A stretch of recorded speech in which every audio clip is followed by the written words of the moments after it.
So when I think about praying or maybe a prayer story, I often think of my mom and dad. When I was growing up, there would be so many times that our family would pray together about different situations that might even be going on in our own home. And so often I remember my mom and dad having a dialogue between themselves. And my daddy was, and still is, a man of prayer. I know that my daddy prays for every one of his family members every single day. And so I know that every day I'm at least covered in prayer by my dad. So he is a man of prayer and has always been a man of prayer. And then when we would have situations that we would have to pray about, and I would hear my mom and dad dialogue, it would go something like this: Margaret, we need to pray about this, and we need to pray and trust the Lord in this situation.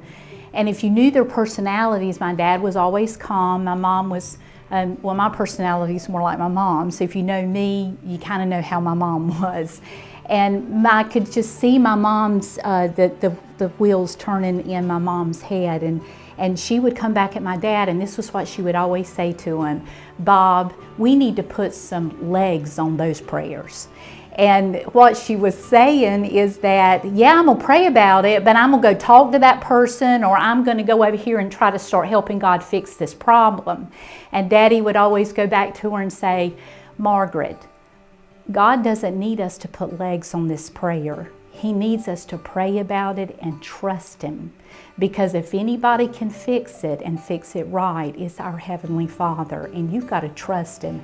And she usually another time would come back, Bob, we really do need to put some legs on this. And he would say, Margaret, we don't need to put legs on this.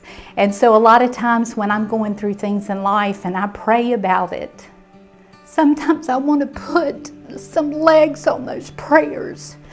But I hear my daddy say, we don't need to put any legs on these prayers. We need to trust God, because He's the one that can perform the miracle.